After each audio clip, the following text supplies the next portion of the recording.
నమస్కారం ఫ్రెండ్స్. మనము 3 ఏళ్ల క్రితం మన జీవితంలో చూడనటువంటి ఒక సామాజిక వ్యాధిని ఎదుర్కొన్నాం. కొంతమంది ఎదుర్కోలేక ఈ లోకం విడిచి వెళ్ళిపోయారు. అసలు ఈ వ్యాధి మనకెన్నో గుణపాఠాలు నేర్పాలనుకుంది. కానీ కరోనా తర్వాత సొసైటీ ఇంకో 5 రెట్లు దయనీయంగా, దరిద్రంగా మారింది. ఒక వ్యాధి మనలో మేల్కొల్పే గుణము తెస్తుంది అనుకుంటే ఆ వ్యాధి ఇతర వ్యాధులను, మానసిక వ్యాధులను కూడా, సామాజిక వ్యాధులను కూడా మనలో ఇమడింపజేసి, అంటే ఇన్సర్ట్ చేసి వెళ్ళిపోయింది. పోతూ పోతూ మనకు చేదు జ్ఞాపకాలు వదిలిపోయింది.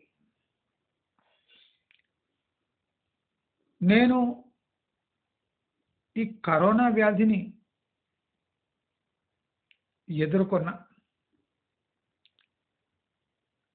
ఎదుర్కొన్నా అంటే నాకు కరోనా వ్యాధి సోకలేదు, కానీ ఆ వ్యాధిని బారిన పడొద్దు అని ఏ చర్యలు తీసుకోవాలనో అని తీసుకున్నా.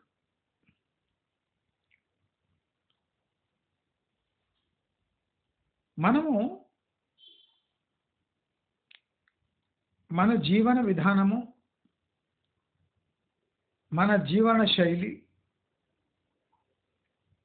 ఇదంతా పోస్ట్ కరోనా, అంటే కరోనా తర్వాత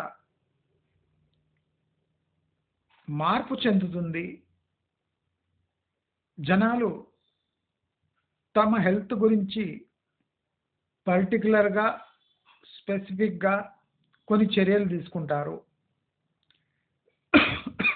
సమాజం మేల్కొంది అని అనుకున్నా, కానీ తీరా చూస్తే మీరు కూడా అబ్జర్వ్ చేసి ఉండొచ్చు, కరోనా తర్వాత హెల్త్ గురించి ఎవ్వరు పట్టించుకోవడం మానేశారు. విచ్చలవిడితనము, బయట తినడము, ప్రమాదకరమైన వస్తువులు సేవించటం, ఇది తీవ్ర రూపం దాల్చింది. ప్రజలు కరోనా తర్వాత తమ హెల్త్ గురించి బాగా ఆలోచిస్తారు, బాగా ఖర్చు పెడతారు, జాగ్రత్తగా ఉంటారు అనుకుంటే ప్రజలు ఆశ్చర్యం చూడండి, పోస్ట్ కరోనా ఆస్తుల గురించి పాకులాడారు. ఏ ఆస్తులు ఉన్నా ప్రాణాలు దక్కించలేని దౌర్భాగ్యపు స్థితిలో ఆస్తులుంటే అది అనుభవంలోకి వచ్చిన కరోనా తర్వాత ఆస్తుల గురించి పాకులాడే సమాజం మనం క్లియర్గా చూసాం. కరోనా అటువంటి మాస్ హిస్టీరియా ఉన్న వ్యాధి ప్రపంచాన్నంతా వణికిస్తుంటే, కరోనా తగ్గిన తర్వాత మన మనసులో భావాలు, మన శరీరం యొక్క దృఢత్వము, మానసిక స్ట్రెంగ్త్ ఇవన్నీ బలపడతాయేమో అనుకుంటే అవన్నీ గంగాపాలయ్యాయి. అంటే ఒక్కోసారి ఏమని చూస్తుంటే కలియుగంలో 90%, 95% మంది చాలా విచ్చలవిడిగా, విపరీతంగా అసలు నేచర్‌కి వ్యతిరేకంగా బతకడంలో ఇష్టపడుతున్నారు. పోస్ట్ కరోనా బయట ఫుడ్ కన్జంప్షన్ తీవ్రంగా పెరిగింది. జనాలు డబ్బులు విచ్చలవిడిగా ఖర్చు పెడుతున్నారు. హెల్త్ మీద కాదు. హెల్త్‌కి ఏది హాని చేస్తాయో దాని మీదనే విచ్చలవిడి డబ్బులు ఖర్చు పెడుతున్నారు. ఇవంతా చూసినాక కరోనా టైంలో జాబ్స్ ఊడి అరటి పండ్లు అమ్ముకోవడము, బజ్జీలు అమ్ముకోవడం, న్యూస్ పేపర్లు అమ్ముకోవడం, ఆస్తులు అమ్ముకోవడం,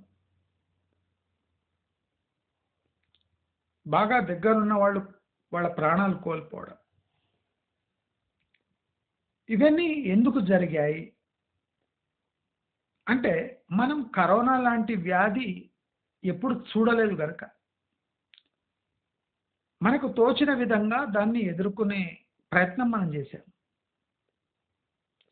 కానీ ఆశ్చర్యం నేను ఏం చెప్తున్నా అర్థం చేసుకోండి. కరోనా తర్వాత మనం ప్రిపేర్డ్ ఉన్నామా అంటే లేదు.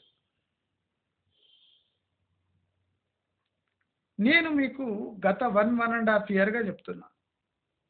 క్యాష్‌లో ఉండండి.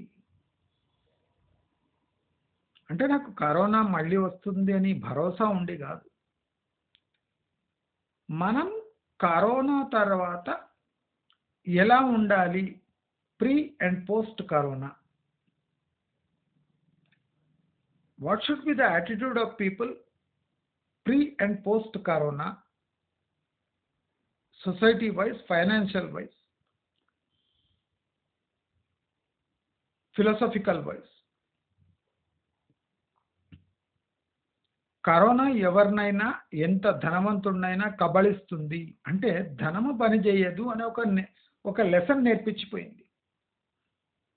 బాగా బిల్డింగ్లు కిరాయికి ఇచ్చుకునే యజమాని కూడా కరోనా బారిన పడి మరణించాడు. డబ్బు ప్రాబ్లం లేదు కానీ ఆయనకు శ్వాస ఆడకుండా మరణించాడు. పదుల సంఖ్యలో బిల్డింగ్లు ఉన్నవాడు కూడా ఆ బిల్డింగ్ యొక్క అంటే వాల్యూ తనని రక్షించలేకపోయింది. అంతెందుకు ప్రాణాలు రక్షించే డాక్టర్లే ఆ వ్యాధిన పడి మరణించారు.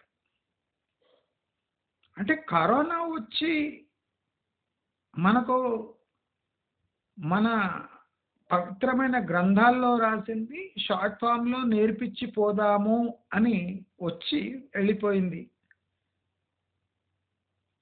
పోతూ పోతూ ఆ సమాజాన్ని చూసి బహుశా ఈ సమాజం నేను పోయాక బాగుపడుతుందేమో అని అనుకొని వెళ్ళిపోయి ఉండొచ్చు కరోనా. కానీ ఆ పిచ్చి కరోనాకు మనం ఎటువంటి మనుషులమని దానికి ఊహకు కూడా అందని విషయం. అయితే కరోనా చైనాలో మళ్ళీ విజృంభిస్తుంది అని ఒక న్యూస్ వస్తుంది. నేను స్పష్టంగా మీ అందరికీ ఈ ఇన్ఫర్మేషన్ని ఎలా తీసుకోవాలి, ఈ వీడియో ట్యాగ్ చేసి పెట్టుకొని మీ ఫ్రెండ్స్తో అందరితో షేర్ చేయండి. ఫస్ట్ మనకి ఇన్ఫర్మేషన్ అందుతుంది, కరోనా చైనాలో విజృంభిస్తుంది మళ్ళీ. మనము ఈ ఇన్ఫర్మేషన్ని ఎలా చూడాలి? ఫస్ట్ మనము pharmaceutical industry and medical insurance industry యొక్క ఇది ప్రచారము అని ఫస్ట్ ఫేజ్లో మనం దృఢంగా నమ్ముదాం. ఇది pharmaceutical industry plus medical insurance industry యొక్క కుట్ర కావచ్చు. బహుశా కుట్ర కాకపోయినా మనం కుట్ర అని నమ్ముదాం. ఎందుకు నమ్ముదాం? మీరు అబ్జర్వ్ చేయండి. ఈ ఇన్ఫర్మేషన్ యొక్క ఫస్ట్ ఫలాలు పొందేది హాస్పిటల్స్ మెడికల్ ఇన్సూరెన్స్ చేపించే ఏజెన్సీస్. ఫస్ట్ లాభపడేది వాళ్ళే. తర్వాత మెడికల్ ఇండస్ట్రీ అంటే ఫార్మాస్యూటికల్ ఇండస్ట్రీ. తర్వాత ఈ హెల్త్ సప్లిమెంట్స్ అమ్మే ఇండస్ట్రీ.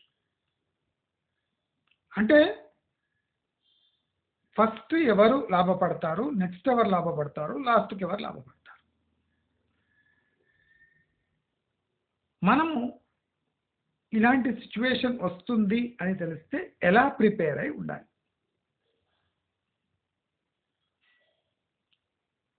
సపోజ్ మళ్ళీ ఇలాంటి వ్యాధి మన కంట్రీలోకి వచ్చింది, అది విలయ తాండవం చేస్తుంది. మీరేం చేయాలి? చాలామంది ఏం చేస్తారు, భయపడి ఒక లైఫ్ ఇన్సూరెన్స్ పాలసీ లేదా ఒక హాస్పిటల్ని మంచిగా చూసుకొని పెట్టుకుంటారు. ఫస్టే జనాలు ఎట్లున్నారు చూడండి, హాస్పిటల్ కూడా చూసి పెట్టుకుంటారు, దగ్గర ఏదైనా మంచిది ఒక ఇన్సూరెన్స్ పాలసీ తీసుకుంటారు. నేనేం చెప్తున్నా అంటే ఈ కలియుగంలో, నేటి యుగంలో ఎప్పుడూ కరోనా ఉంది, ఎప్పుడు ఏమైనా జరగచ్చు. చాలా మంది ఈ 50 అంతస్తులు 60 అంతస్తులు హైరైజ్ కొంటున్నారు కదా. సపోజ్ 7.2 రిక్టర్ స్కేల్లో, జనరల్ ఎట్లా రాదు కానీ మన దగ్గర ఒక భూకంపం వచ్చింది. 7.2 రిక్టర్ స్కేల్, భయంకరమైన భూకంపం. ఈ హైరైజెస్ పరిస్థితి ఏమి అంటే మనం ఊహించవద్దు ఇటువంటివి, కానీ ఊహించవలసి వస్తుంది. ఫస్ట్ 2-3 ఫ్లోర్స్ భయంకరంగా క్రాక్స్ వచ్చి డ్యామేజ్ అయితే మీ 30వ ఫ్లోర్లో 15వ ఫ్లోర్లో ఉన్న మీ ఫ్లాట్ దాని వాల్యూ 0 అయిపోతుంది. 3-4 కోట్లు పెట్టిన ఫ్లాట్ కూడా దాని వాల్యూ 0 అయిపోతుంది. జరగచ్చు, జరుగుతుంది కూడా. నా ప్రకారం ఇలాంటి ఘటన కావచ్చు. నేను మిమ్మల్ని హైరైజ్లో ఫ్లాట్ తీసుకుంటున్నారని భయపెట్టడం లేదు, ఒక సినారియో ఎక్స్ప్లెయిన్ చేస్తున్నా. జాగ్రత్తగా వినండి నా మాట. నేను ఆషామాషి వీడియోలు చేయను. ఒక సెస్మిక్ మిస్టేక్ నుంచి 7.2 గ్రేడ్ ఎర్త్క్వేక్ వచ్చి హైరైజెస్ ఎఫెక్ట్ అయితే మీ కోట్ల డబ్బు వాల్యూ 0 అయిపోతుంది.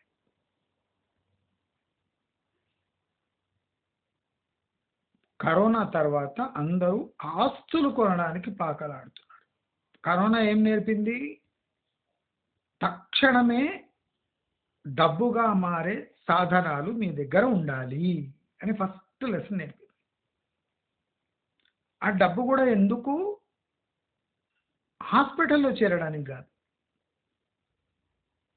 మీరు పని చేయాలనుకున్న పని దొరకని సందర్భం, ఉన్న జాబ్స్ ఊడే సందర్భం, మీరు అనుకొని కూడా డ్యూటీకి వెళ్ళలేని సందర్భం,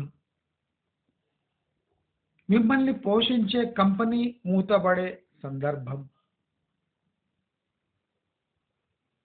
మీరు ఎంతగానో ప్రేమించే మీ ఫ్యామిలీ సఫర్ అయ్యే సందర్భం, మీకు కరోనా ఒక జీవన విధానాన్ని ఆచరించమని హెచ్చరించి వెళ్ళిపోయింది, కానీ మీరు పట్టించుకోలేదు. ఏమంటే స్టే ఇన్ క్యాష్.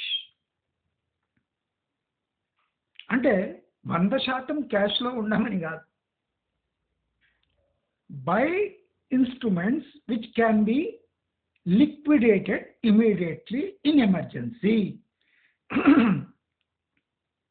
అంటే క్యాష్ రూపంలో కానివ్వండి, గోల్డ్ రూపంలో కానివ్వండి, సిల్వర్ రూపంలో కానివ్వండి, ఏదైనా ఒక వస్తువు అమ్మకానికి పెడితే ఆ రోజు ఆ రేట్ ఏముంటుందో ఆ రేట్ మనకు వచ్చి డబ్బు రూపేణా మన చేతిలో వచ్చే వెసులుబాటు మీరు తప్పకుండా పెట్టుకోవాలని కరోనా హెచ్చరించి వెళ్ళిపోయింది. ఎంతమంది పాటిస్తున్నారు? చాలా మంది స్టాక్ మార్కెట్స్,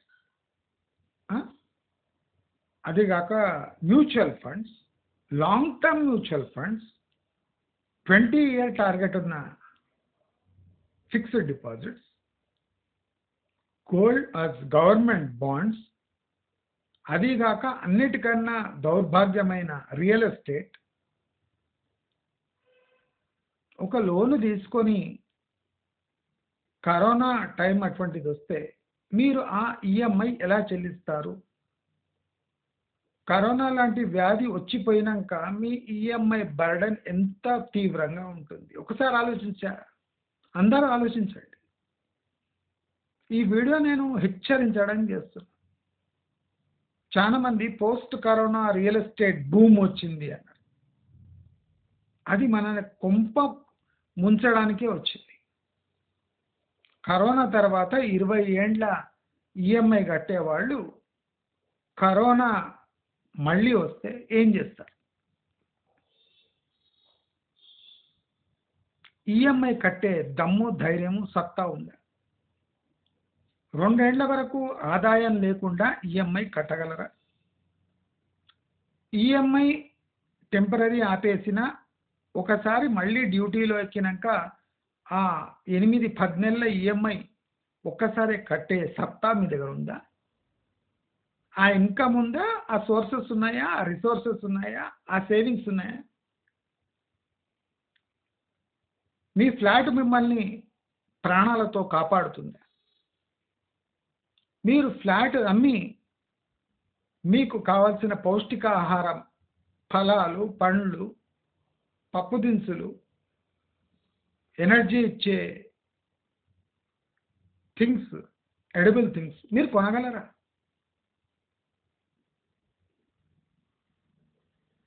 మీరు వ్యాధిన పడి మంచి పౌష్టిక ఆహారం కావాలి, ఉద్యోగం లేదు అంటే మీ ఫ్లాట్ అమ్మకానికి పెట్టి ఆ ఫ్లాట్ డబ్బులు తీసుకొని పోషక పదార్థాలు తింటారా? ఒకసారి ఆలోచించండి. చాలా ప్రాక్టికల్ చెప్తున్నాను, ఆషామాషికి చెప్తలేదు. ఈజీగా తీసుకున్నారంటే కుక్క చావు చేస్తారు. ప్రాక్టికల్గా చెప్తారు. మీ ఫ్యామిలీ అంతా రోజు పౌష్టిక పదార్థాలు తినాలి. ఆదాయం లేదు, ఇల్లు అమ్ముకొని పౌష్టిక పదార్థాలు తింటారా? బంగారం ఉంటే అమ్మేయచ్చు, ప్రాబ్లం లేదు. సిల్వర్ ఉంటే అమ్మేయచ్చు, క్యాష్ ఉంటే ఖర్చు చేయొచ్చు. నేను అందుకోసం అందరికి చెప్తున్నా, మీరు ఫిక్స్డ్ డిపాజిట్ చేసిన సంవత్సరం దాటి ఫిక్స్డ్ డిపాజిట్ చేయకండి. మ్యాక్సిమం ఇన్వెస్ట్నే 1 year ఫిక్స్డ్ డిపాజిట్ అని ఎన్నో రోజుల నుంచి చెప్తున్నా. ఇలాంటి వార్తలు మనతో ఆట ఆడడానికి కూడా వస్తుండొచ్చు, లేదా వ్యాధి మళ్ళీ దాపరిస్తుండొచ్చు. వ్యాధి ఆట ఆడుకోవడానికి వచ్చినా, వ్యాధి మన కొంప ముంచడానికి మళ్ళీ వచ్చినా మనము దేనికైనా రెడీగా ఉండాలి. ఫస్ట్ కరోనా అటువంటి మహమ్మారి మన ఆర్థిక ప్లాన్ని చిన్న భిన్నం చేస్తుంది. నేను అందుకోసం చెప్తున్నా, stay in cash, don't invest in real estate. మళ్ళీ చెప్తున్నా వినండి. రియల్ ఎస్టేట్ మిమ్మల్ని ప్రాణం అంటే ముప్పు వస్తే ఆదుకోదు. మీకున్న ఆస్తి సగానికి అమ్ముకోవడానికి ట్రై చేసినా కొనేవాడు దొరకడు. Stay in cash.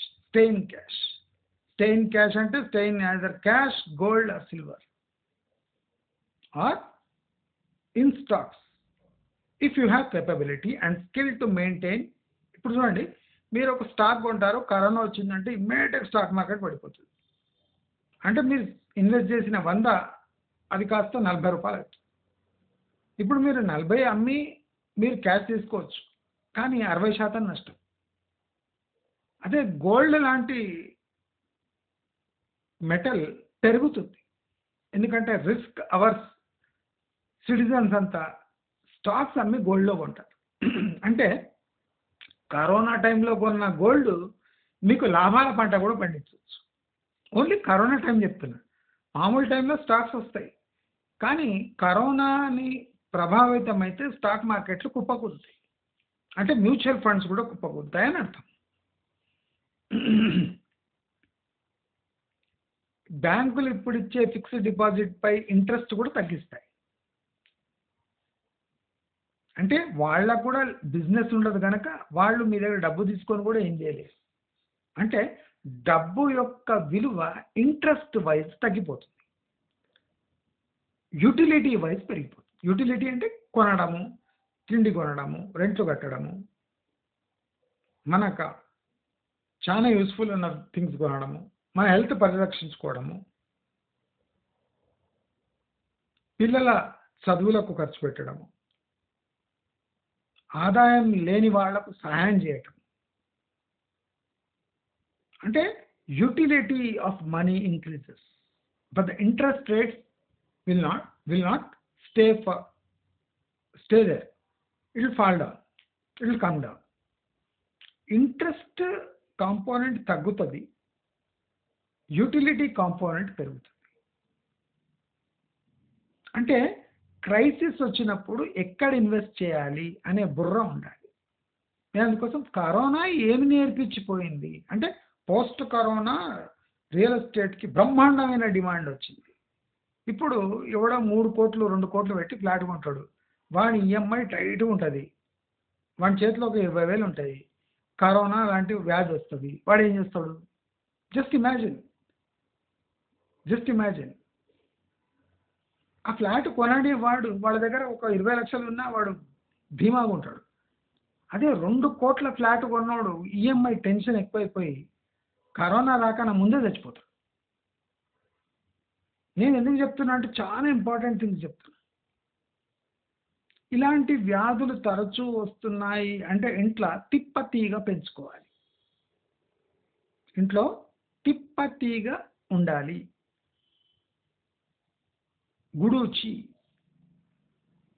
గుడూచి తిప్పతీగ, అర్థమైందా? ఈ తీగ ఉంటే రోజు ఫ్యామిలీ అంతా కొద్దిగా చేదుకుంటుంది, బెల్లం వేసుకుని తాగాలి. ఇన్ని లవంగాలు, ఇంత దాల్చిని, ఇంత పసుపు, తిప్పతీగ ఆకులు లేదా కాండం దాంట్లో లోపలేసి బాయిల్ చేసి రోజు తాగుతున్నాయి. అదీగాక ఒక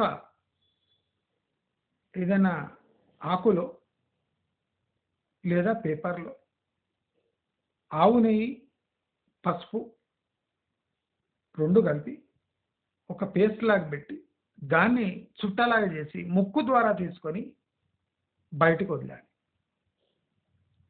అదీగాక యాంటీ బ్యాక్టీరియల్ ఫుడ్ లైక్ ఇంగువ,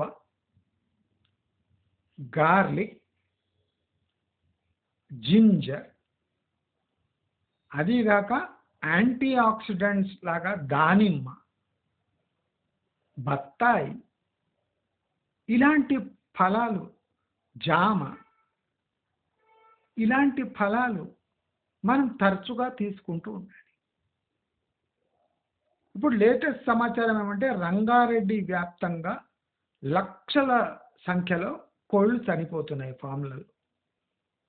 సో ఇలాంటి సందర్భంలో మనం non veg especially chicken and ఎగ్స్ని అవాయిడ్ చేయాలి.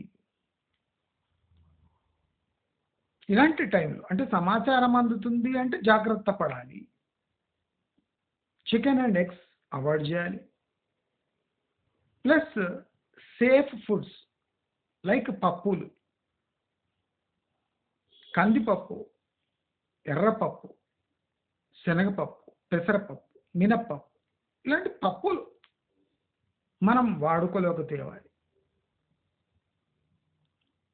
త్వరగా డైజెస్ట్ కావడానికి, మోషన్స్ అయి టాక్సిన్స్ బయటపోవడానికి చింతపండు యథేచ్ఛగా వాడాలి. ఇక్కడ మన మంథన సత్యనారాయణ అడ్వైస్ వద్దు, లంఘనం చేసేదొద్దు.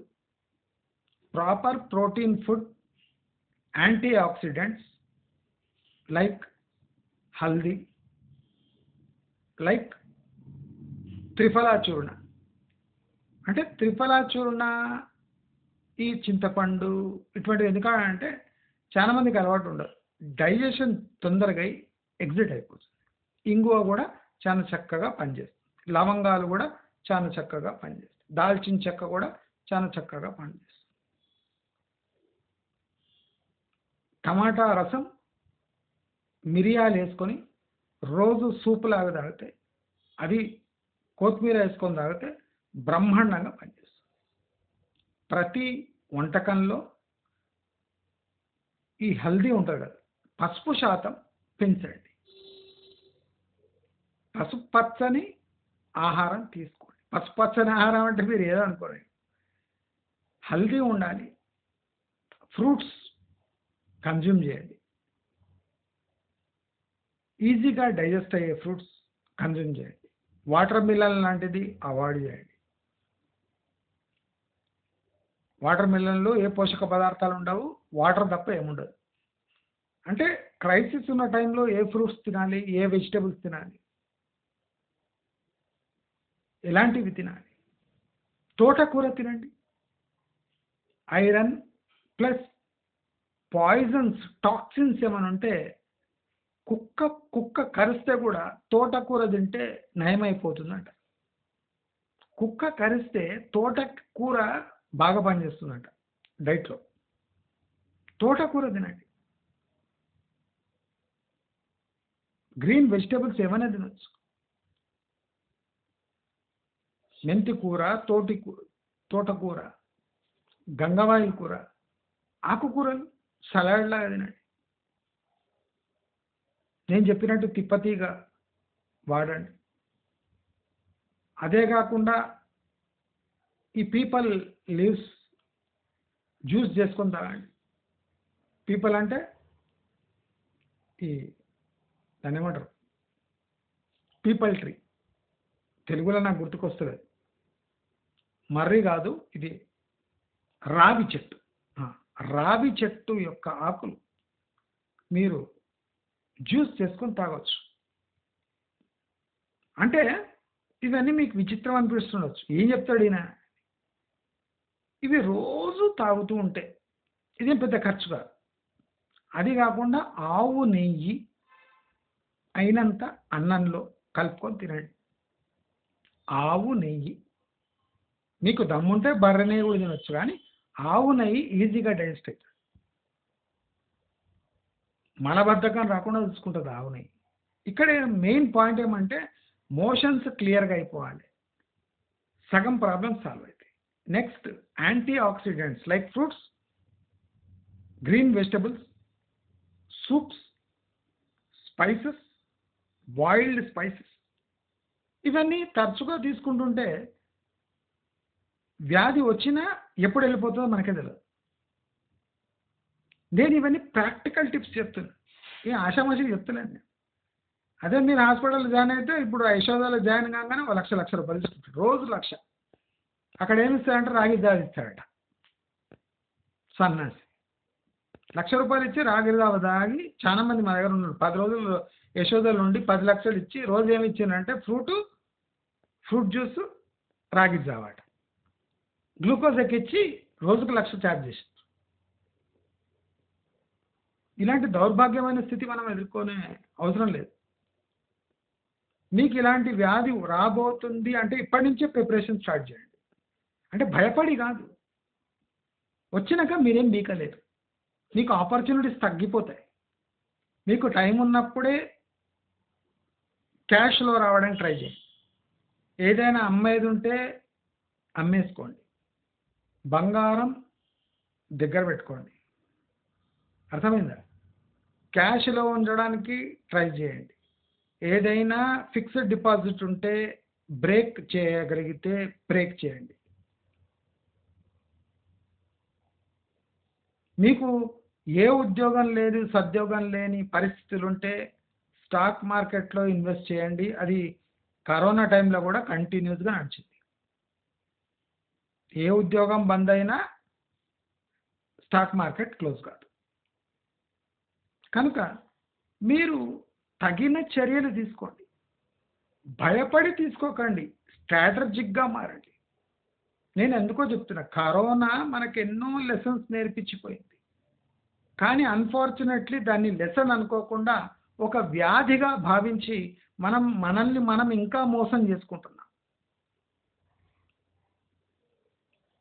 మానసికంగా దృఢంగా ఎదుర్కొనే సత్తా మీరు డెవలప్ చేసుకోండి.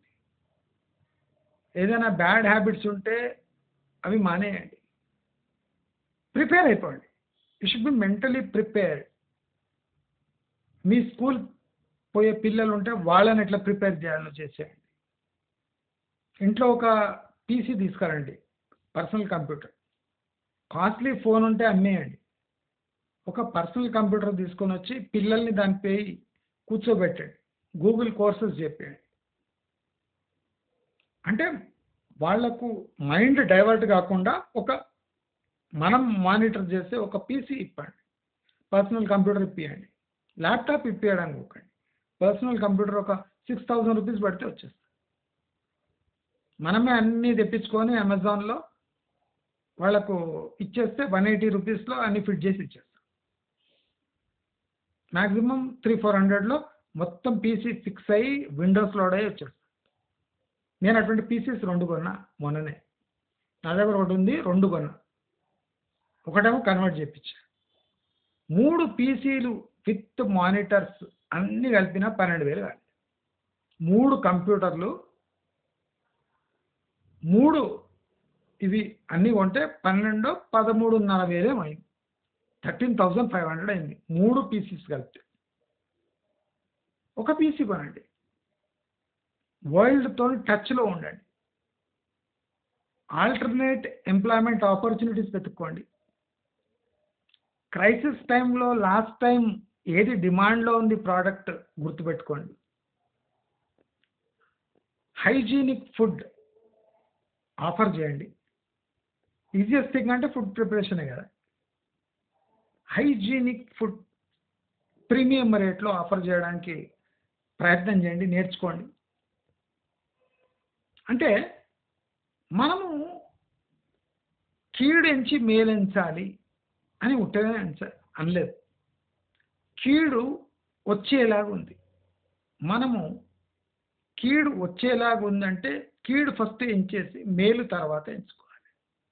కానీ కీడు టైంలో మేలు ఏం జరుగుతుందో ఇప్పటి నుంచే మనం ప్రిపేర్డ్ అయి ఉంటే బహుశా మనం లాస్ట్ టైం ఎటువంటి క్రైసిస్ ఫేస్ చేసినామో అలాంటి క్రైసిస్ మళ్ళీ మనము ధైర్యంగా ఎదుర్కొనే ఛాన్సెస్ ఈ టైంలో ఉంది అని తెలియజేసుకుంటూ, మీకు ఈ వీడియో నచ్చినట్టయితే లైక్, షేర్, సబ్స్క్రైబ్ చేసుకోండి.